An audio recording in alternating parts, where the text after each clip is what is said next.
என்னுடைய பெயர் சிவகார்த்திகி. நான் பாலவனத்தில் அரசு மேல்நிலைப் பள்ளியில் படிக்கிறேன். நான் இன்னைக்கு சிமிட்ரியை பற்றி சொல்ல போகிறேன். சிமிட்ரி அப்படின்னா நம்ம ஒரு பொருளை ரெண்டாக பிரிக்கும் போது அந்த ரெண்டு பொருளுமே ஒரே அளவில் சமமாக இருக்கிறது தான் சிமிட்ரி. உதாரணத்துக்கு நம்ம மனித உடலை ரெண்டாக பிரிக்கும் போது ஒரே அளவில் சமமாக இருக்கும். அப்புறம் ஒரு கட்டடத்தை நம்ம ரெண்டாக பிரிக்கும் போதும் அதனுடைய ரெண்டு பகுதியுமே சரிசமமாக தான் இருக்கும். இதுதான் சிமிட்ரி.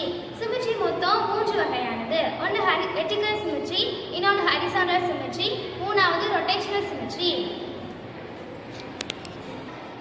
இப்போ நம்ம இயற்கையில எங்கெங்க சிமிட்ரி இருக்கு அப்படின்றத பார்ப்போம்.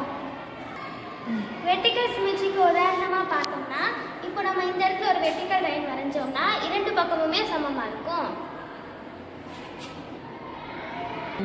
இப்போ நம்ம இந்த இடத்துல ஒரு கோடு போட்டோம்னா இந்த ரெண்டு பகுதியும் சமமாக இருக்கும். இந்த இடத்துல நேர்கோடு போட்டாலும் இந்த ரெண்டு பகுதியும் சமமாக இருக்கும். இதுதான் வெர்டிகல் சிமிட்ரி. இப்போ நம்ம ஹரிசாண்டல் சிமிட்ரியை பற்றி பார்க்க போகிறோம்.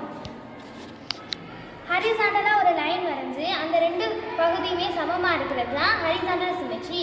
இதோ இந்த இடத்துல நம்ம ஒரு கோடு வரைஞ்சோம்னா இரண்டு பக்கமும் சமமாக இருக்கும். இதுவும் ஹரிசாண்டல் சிமிட்ரி.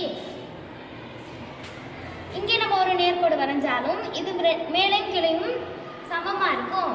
இதுவும் ஹரிசாண்டல் சிமிட்ரி.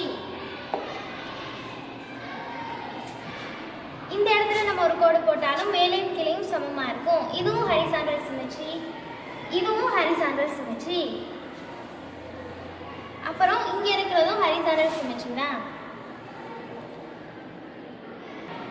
இப்போ நம்ம ரொட்டேஷனல் சிமிட்ரியை பற்றி பார்க்க போகிறோம். ஒரு பொருளின் மையப்பகுதியில் வச்சு நம்ம அதை ரொட்டேட் பண்ணும்போது அது பழைய நிலைக்கே திரும்பி வர்றது தான் ரொட்டேஷனல் சிமிட்ரி. நேச்சரில் நம்ம ரொட்டேஷனல் சிமிட்ரியை பற்றி பார்ப்போம். இப்போ நம்ம இயற்கையில் ரொட்டேஷனல் சிமிட்ரி எங்கே இருக்குன்னு பார்க்க போகிறோம். இதில் நம்ம எந்த இடத்துல கோடு போட்டாலும் இந்த ரெண்டு பகுதியுமே சமமாக தான் இருக்கும். அப்புறம் இதுலேயும் அப்படி தான். கீழே இந்த இடத்துலையும் நம்ம எந்த பக்கம் கோடு போட்டாலும் அதே ஒரே அளவில் தான் இருக்கும். இது எல்லாமே ரொட்டேஷனல் சிமிட்ரி. நேச்சரில் எங்கெல்லாம் சிமிட்ரி இருக்குன்னு இன்னைக்கு கற்றுக்கிட்டோம். நன்றி.